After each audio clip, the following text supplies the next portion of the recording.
J'aime la Palme a construit son programme en tenant compte de grands principes et d'impérieuses nécessités.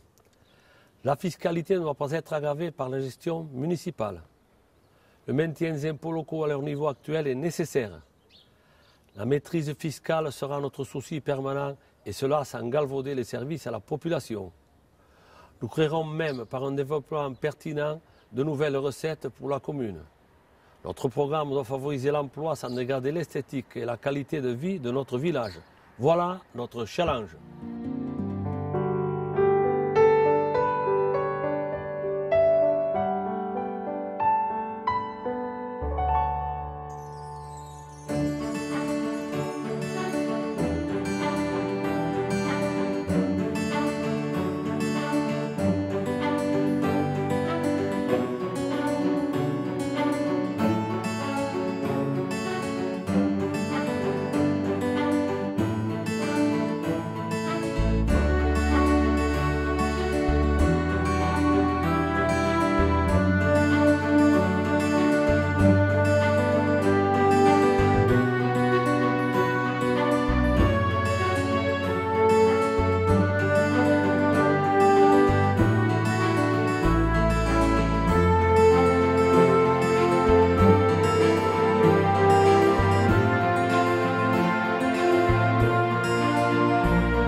En place un plan de nettoyage.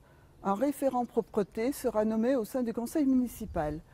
Il évaluera l'efficacité et les résultats de ce plan. Il sera l'interlocuteur des palmistes en matière de propreté du village.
Une maison de retraite est un projet qui nous tient à cœur. Outre le service rendu aux seniors, c'est des dizaines d'emplois qui pourront être créés. Nous devrons mettre un terrain à disposition d'un partenaire pour créer une maison de retraite médicalisée et agréée par le Conseil général.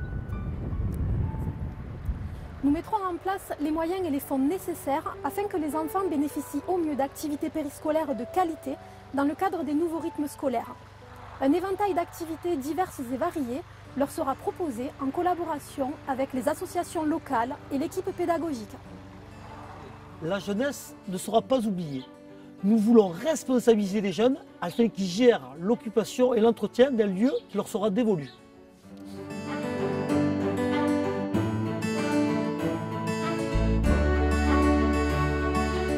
Des réunions de quartier seront organisées régulièrement. Un référent quartier sera nommé au sein du conseil municipal pour chacun des quartiers du village. Et nous tenons à prendre en compte de façon très importante l'avis de la population dans les décisions qui seront les nôtres pour l'avenir. Quant au petit palmiste, qui est un vecteur important de communication aujourd'hui, il sera maintenu afin que sur cette petite feuille de chou, les habitants puissent avoir le maximum d'informations sur ce qui se passe dans leur commune.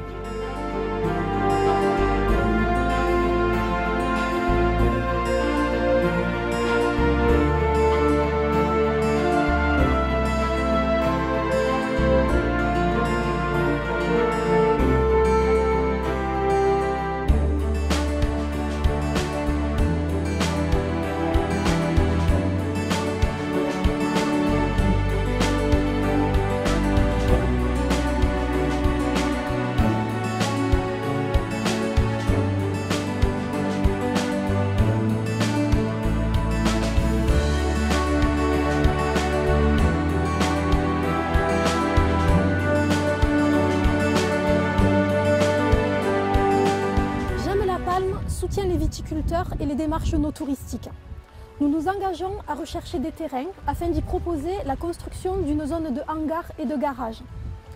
Nous devons donner la possibilité aux viticulteurs de cultiver sans nuire et sans polluer en aménageant une aire de lavage et de remplissage aux normes en vigueur pour les engins agricoles.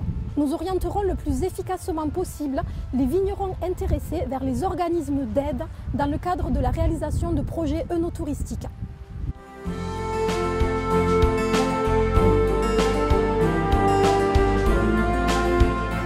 Donc on est sur le Sel de la Palme qui va être remis en production pour la saison 2014.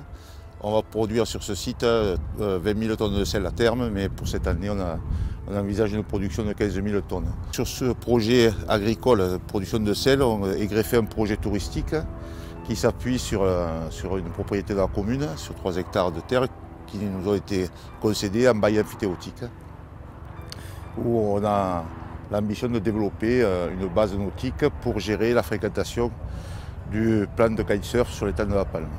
Ce projet sera un projet complet avec déjà une activité de découverte du milieu salinier avec des visites en calèche ainsi qu'un point de vente de produits régionaux et une structuration de parking et d'aires de camping-car.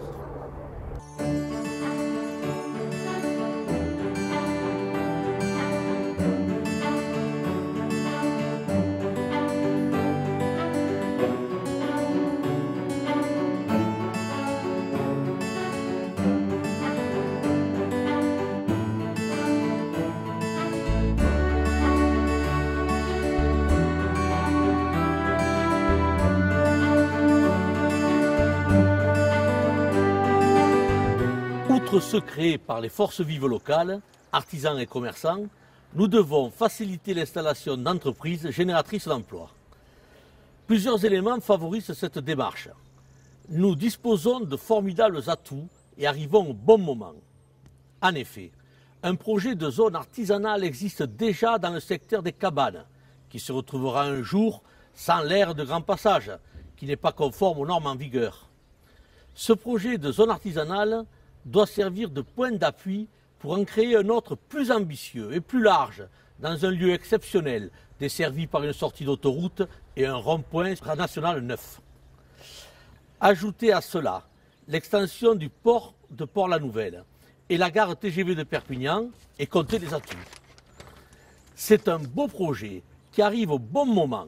En effet, le schéma de cohérence territoriale, le SCOT, actuel qui date de 10 ans, va être renouvelé. C'est ce schéma qui déterminera pour les 10 prochaines années l'affectation des zones. C'est à ce niveau-là qu'il faudra travailler. Nous devrons être capables de convaincre le Grand Narbonne. Faites-nous confiance. Nous sommes opiniâtres et avons nos relations personnelles pour y parvenir. Ce projet permettra de créer des emplois et de nouvelles recettes fiscales sans poser le moindre problème environnemental. C'est tout bénéfice.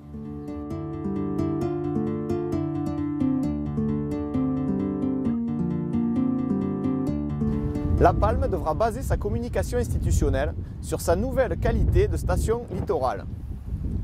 Il faudra assurer la sécurité sans dénaturer l'aspect sauvage de la plage. Les personnes à mobilité réduite ne seront pas oubliées. Une piste cyclable pour relier le village au Rouet sera aménagée en partenariat avec le Grand Narbonne.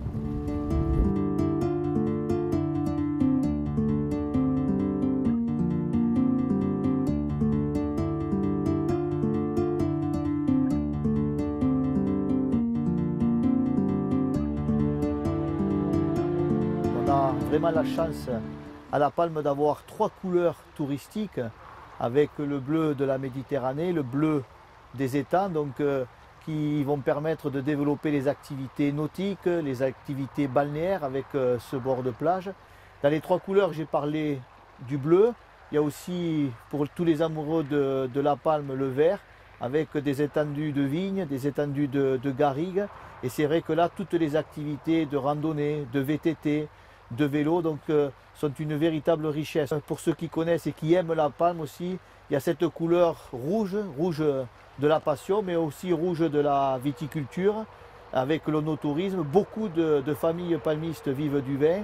C'est de développer une offre no-touristique avec de l'hébergement, avec des animations. Là aussi pour renforcer cette économie qui nous est chère. Pour Jean-Paul Florent, c'est une volonté pour nous tous de donner les moyens à notre office de tourisme de promouvoir nos économies pour en tirer bien sûr de la richesse et permettre des emplois, de nouveaux emplois à nos jeunes palmistes.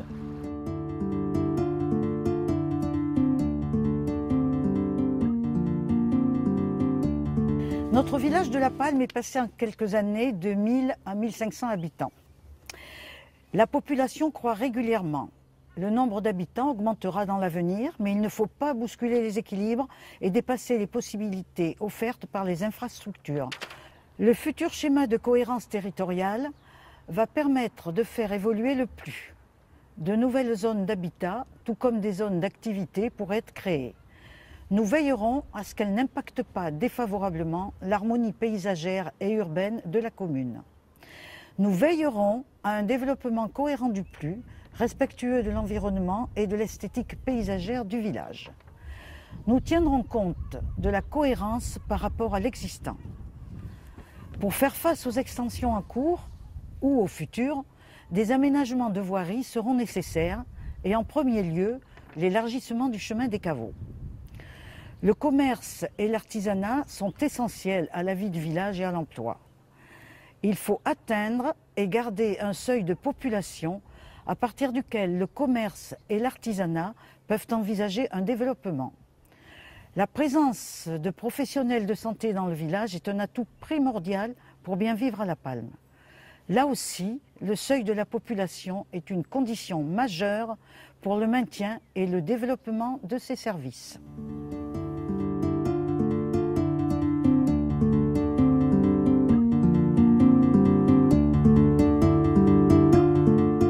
Votre choix, amis palmistes, au moment du vote, doit être déterminé par la qualité des programmes, mais surtout par la capacité des femmes et des hommes qui le portent à les mener à terme. Je suis être digne toute ma vie de la confiance que l'on m'a accordée. J'ai toujours servi La Palme avec dévouement et je continuerai. Pour cela, croyez en cette équipe, j'aime La Palme qui ne saurait vous décevoir. et que vive la Palme.